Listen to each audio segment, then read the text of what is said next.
Sexy is not a size. Take it from me, I've been everything from a size 6 to a size 16, and size does not matter. Well, it does matter in one area, you know, ladies, you know what I mean? Nobody wants a small pizza. You know, 1 in 4 women are on antidepressant medication. And there is a $14 billion diet and beauty industry trying to convince you that you're not enough.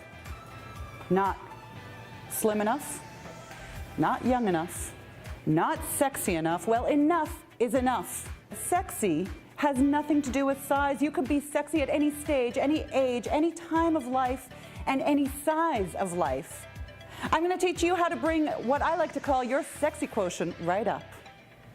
And that sexy has nothing to do with the way you look and everything to do with the way you feel. But I didn't always know this. You know, a few years ago, I was living the rat race, corporate job, 3 kids, 2 dogs, a fish and a lizard, don't ask. And I was running on empty. I tried every diet on the market. I went from a size 6 to a size 16. I was doing some fitness training. And I want to tell you, I was no happier or sexier, skinnier than I was curvier. The only thing that changed was my size. And then life caught up with me. I started to get burnt out. I was working. I became the single earner of the household. I had a daughter with special needs, and one morning I just woke up and I went, who am I? Where was that vivacious, ecstatic little girl that used to dance in the living room and used to put on shows and used to laugh? Where was she? I woke up that morning and realized that I was overworked, overwhelmed, overweight, and over it. So I made it my own personal pursuit to go find out those secrets. I traveled around the world, enlisting the help of women and ancient societies, interviewing the storytellers and the sages and the witches and the bitches. And I found that there are some universal secrets that have been hidden in plain sight. Ancient wisdom of these women, feminine communities, ancient wisdom that allowed them to understand that they are sexy at any size.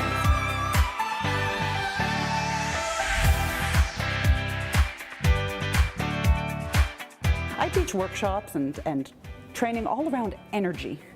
And I found out actually that Marilyn Monroe, arguably one of the sexiest women we've ever known, actually used to be a student of these energy centers too. When she first came to California, she studied under spiritual masters to be able to harness her energy. And she learned how to go from Norma Jean energy to Marilyn Monroe.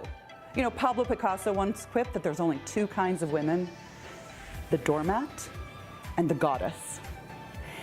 And in fact, these are teachings, these are ways that we can access it. Marilyn Monroe even had this great experience, this great understanding of this story. She invited a good friend of hers to come visit, and the friend said, you know, Marilyn, you probably get noticed everywhere you go. And Marilyn said, no, I turn it off and turn it on. And the friend said, impossible. How do you turn it off and turn it on? I mean, look at you. You're Marilyn Monroe. So Marilyn Monroe took this friend of hers with a photographer in tow, and they conducted this social experiment. They entered into the train at the Grand Central Station, and nobody noticed her.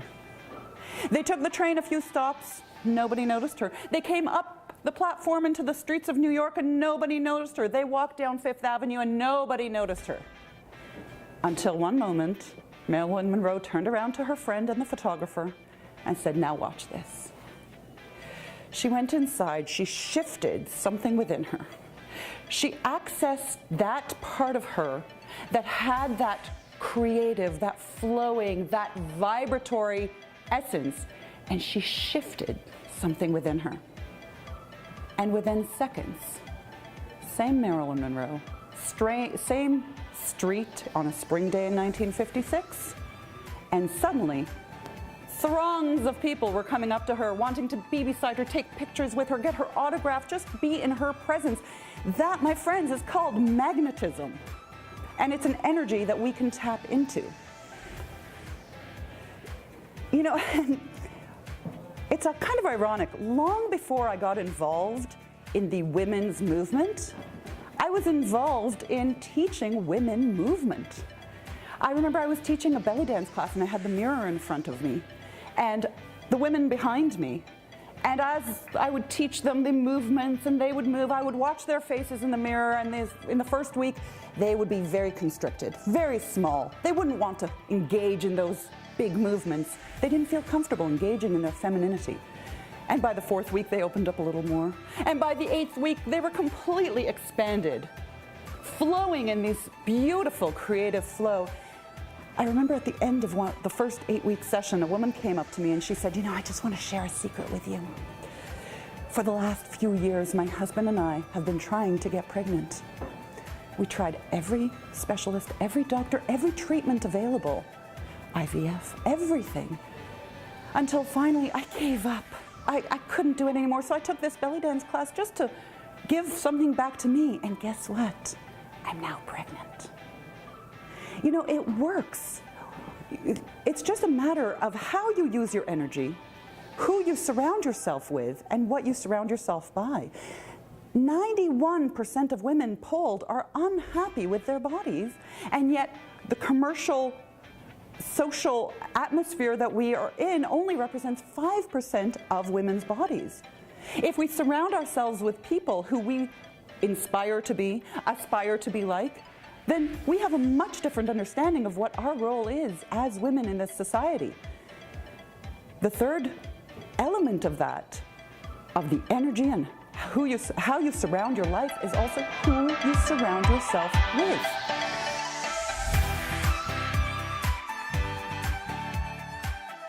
I remember years ago reading the book by Napoleon Hill. It was called Think and Grow Rich, which really doesn't have anything to do with growing rich in the financial sense or the monetary sense, and everything to do with how to harness your energy. And he had a great system in there that said, if you become the sum of the 5 people that you spend the most time with, so find your people wisely. And if you don't have people in your life that inspire you, that have you reach outside of the box, that change your thinking, well, that's fine. Find people from history and assemble them to your round table. And this brings me to what I'm pursuing now, my passion now. At the time, I thought to myself, okay, which 5 women from history would I be able to come into my Shiro Council, know their motivation, know their voice, know what it is that they would do in life, how would they help me solve my dilemmas? And I realized I wouldn't have 5 women. So I went on this pursuit. I read every autobiography I could. I amalgamated these 5 women that I look up to and that I want to be like, and guess what? None of them have anything to do with the perfect body. They are women that I want to emulate and be like. I mean, just picture it right now. If each and every one of us decided that today we just love our bodies, how many businesses would go out of business overnight? You know, when you harness your energy, when you surround yourselves with what you want to be inspired by and the people who want to inspire you, when we awaken, we will move mountains. I mean, after all, Mother Teresa didn't worry about the thigh gap between her legs. She had shit to do. So let me ask you, what do you have to do?